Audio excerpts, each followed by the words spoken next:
I'm Ilkka from Maroццо.com, and in this video I'll demonstrate the solo forms of Bolognese swordsmanship.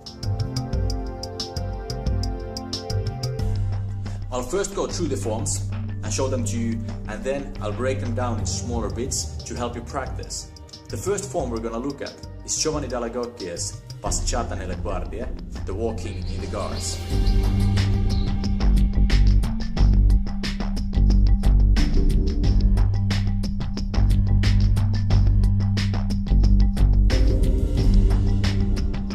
The next form also comes from Giovanni dall'Agocchie, but instead of just being postures and movements between them, it is a practical form actually giving you attacks and defenses.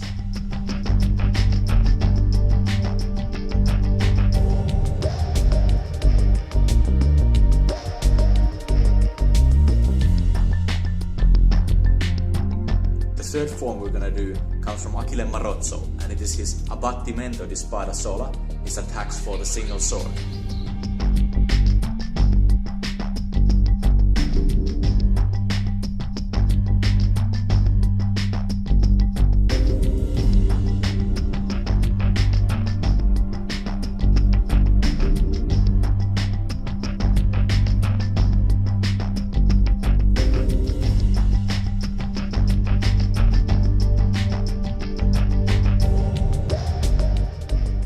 If you want to practice these forms, you need to know three things. You need to know the actions, and you need to know the footwork, and you need to know the guards. The actions are the attacks and defenses. The footwork, of course, is the passes forward, passes back, and other steps. And the guards are the positions to which your actions end and from which they begin. So now I'm going to go through all these three forms, actually giving you these details, which will help you practice. We'll start with Giovanni dall'Agocchie's first form, the passeggiata nelle guardie. The exercise looks like this.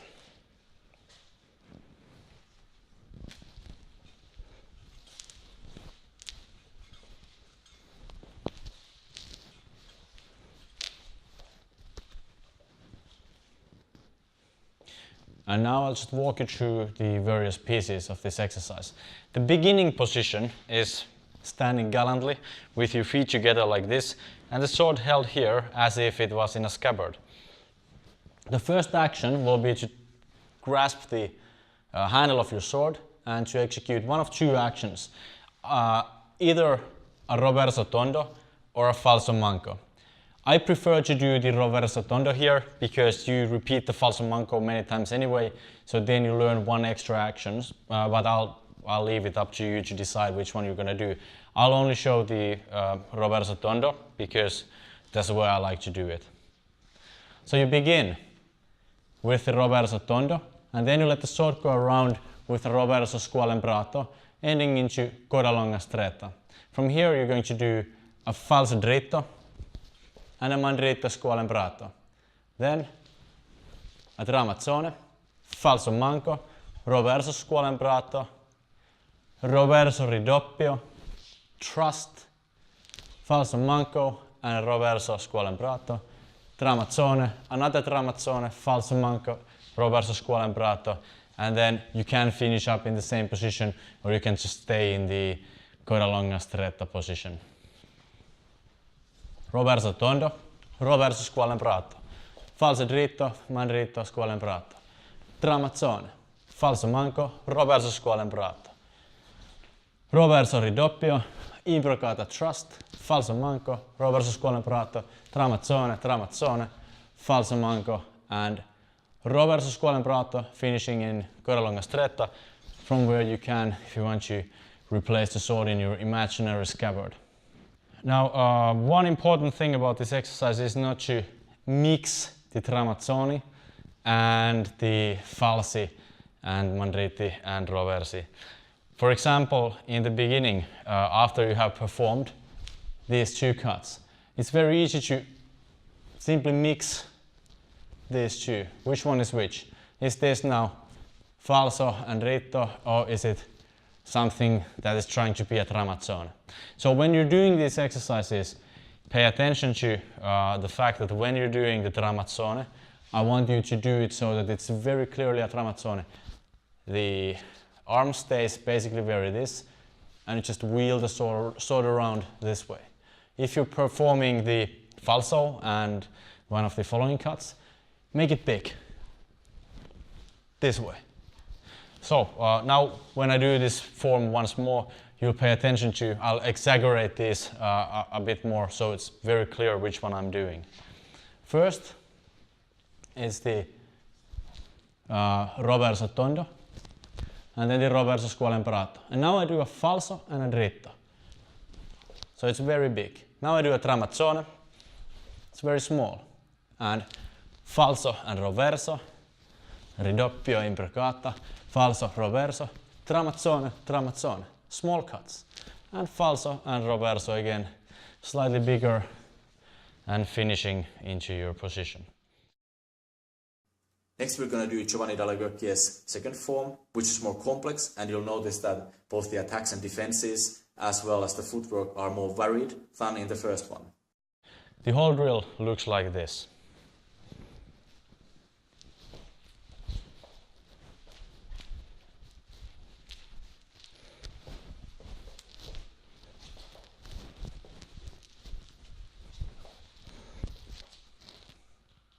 And you will notice that there are many things in this exercise that are pretty similar to the things that you saw already in the simple solo form.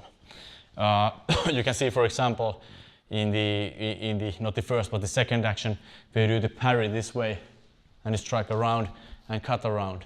This is very close to what you see in the beginning of the first form, where you just do this. It's the same action. So it's not so difficult. It's actually pretty simple.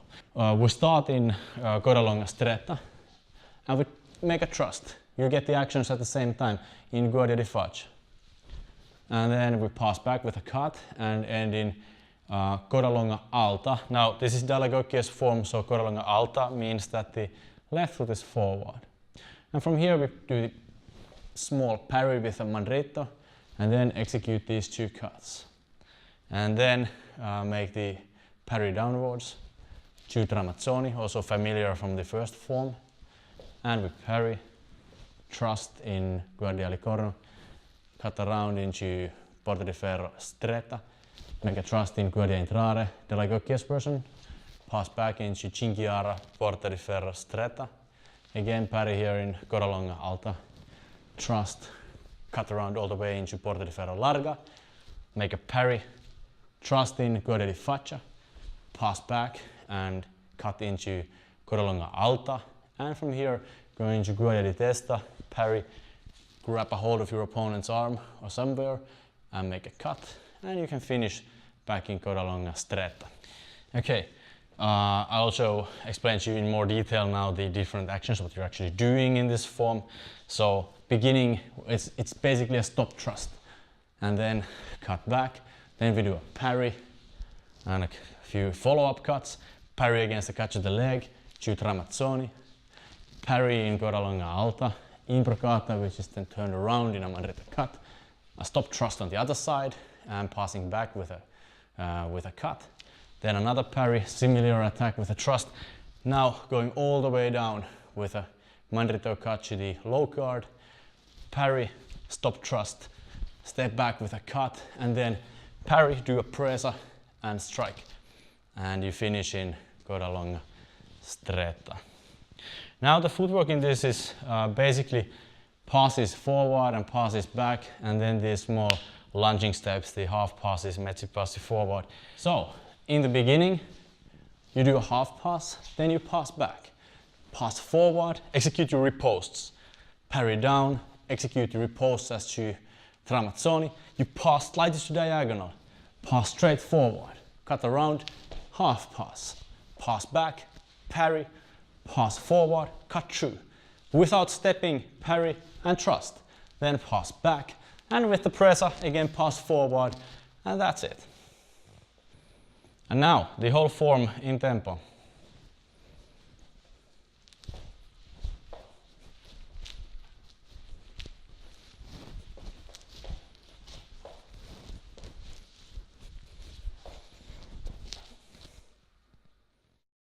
And finally, we're going to go through Achille Marozzo's Abbattimento di Spada Sola.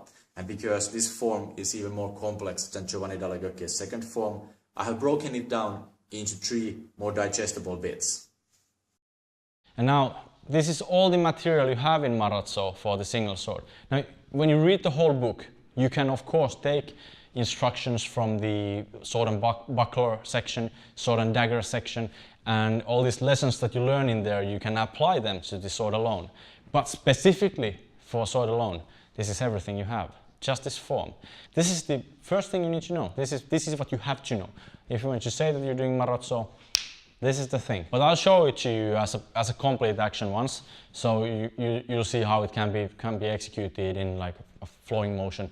Then I'll break it down into smaller bits and show how they are done and what's going on in them.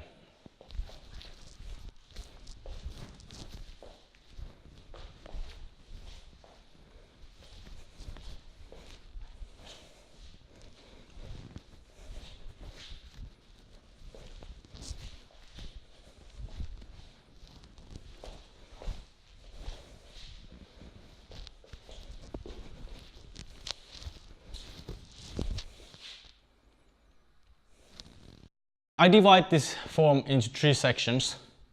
The first shows various ways of attacking.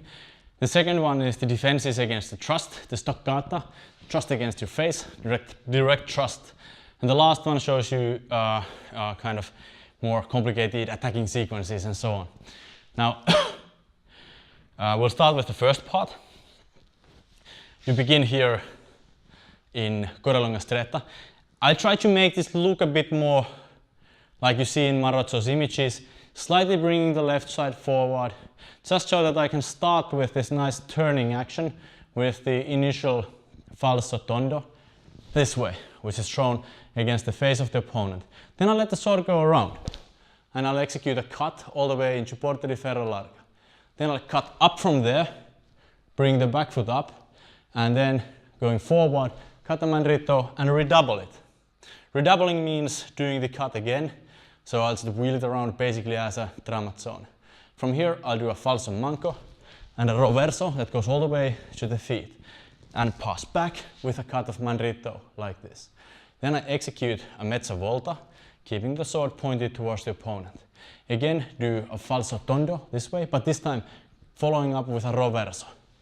And then I do a roverso di gamba levata, which is a roverso done with bring the foot back. So this is the first part of this exercise. Okay, I'll do it again fluidly, and then I'll explain a few more details about this that I find interesting.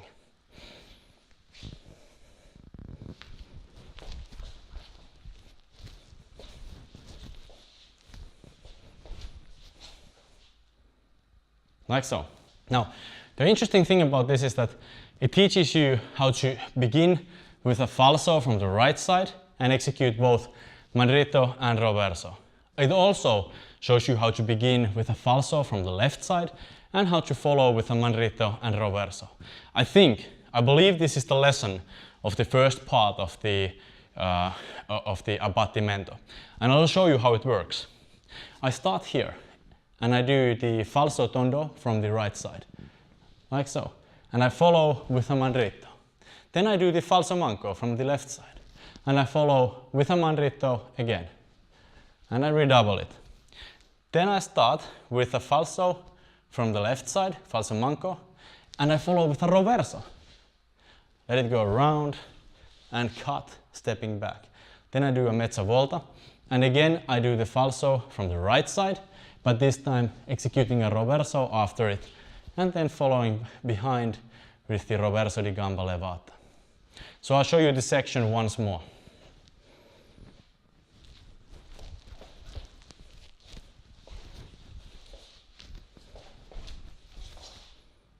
This way. And then the footwork.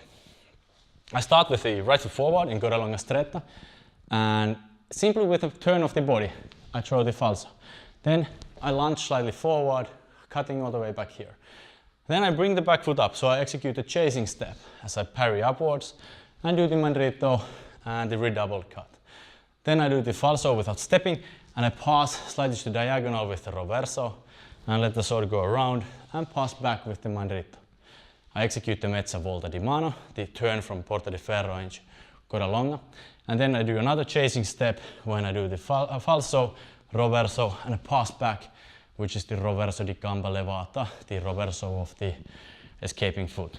So the first part, one more time in tempo.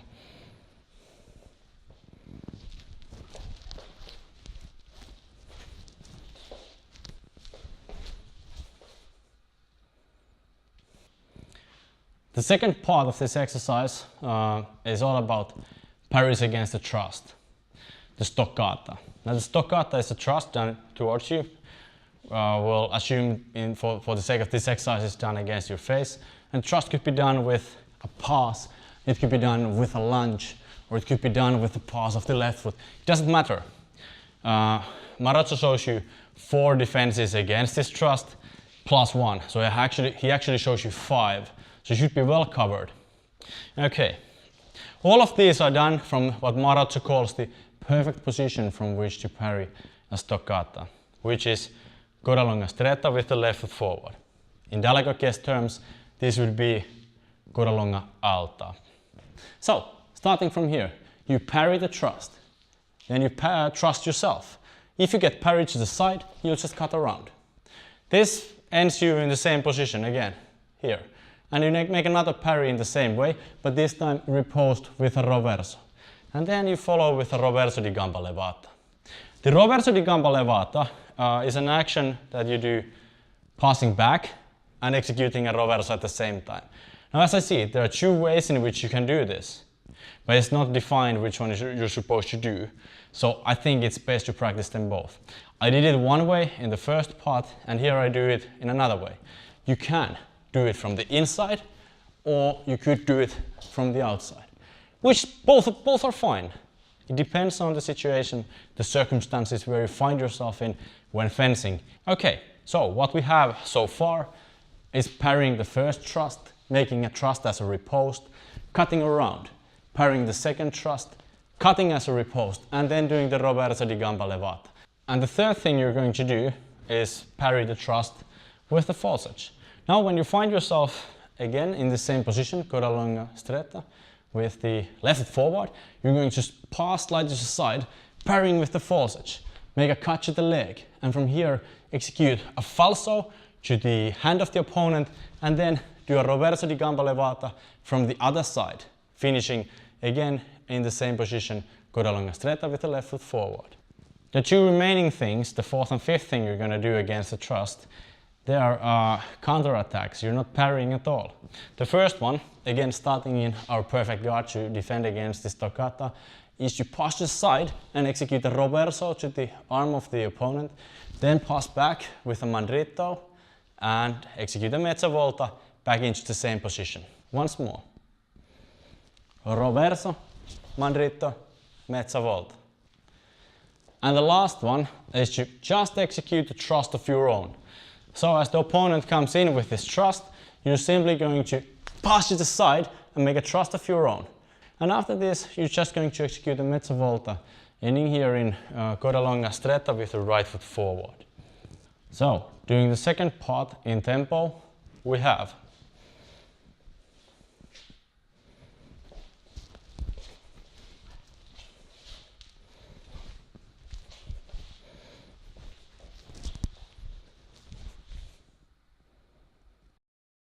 the third and final part of the abbattimento begins with a cut to the hand. So we started in coda longa stretta with the right foot in front. Now I'm going to pass slightly to diagonal with the left foot, executing a mandrito aimed at the hand of the opponent. And I will follow this with a roverso to the leg. Then pass back with a roverso di gamba levata. Then simply execute a mezza volta di mano, passing forward. And now we're going to go into a stretta di mezza spada. I'm going to push the right foot slightly forward, which is easier if I just slightly bring the back foot up first. And I'm connecting the false edges of our swords. Then I'm going to pass with the left, making a thrust. Then, as that is parried around, I'll cut around twice. So I'm redoubling the mandrito, then cutting up with the falso manco, doing a roverso and letting it go around into an imbrocata, and finally finishing into porta di ferro stretta. Going through all of these actions once more. I'll start all the way back here. Cacciati hand, cacciati leg, roversa di gamba levata, pass forward with a mezza volta.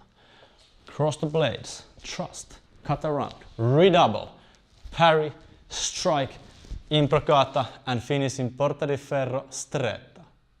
And the whole thing done in tempo without going through them in words.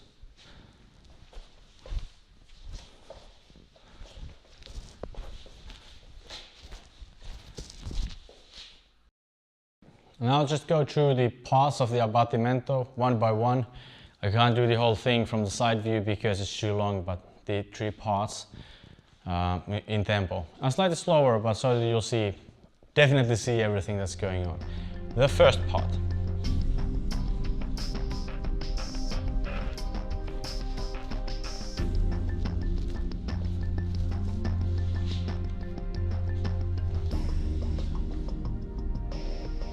The second part.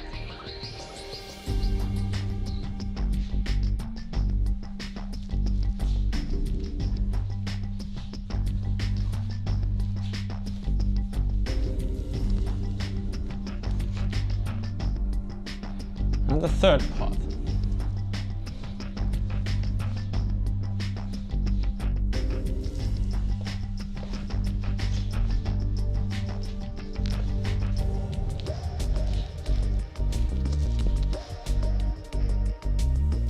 So I hope you enjoyed this video demonstrating the solo forms of Bolognese swordsmanship.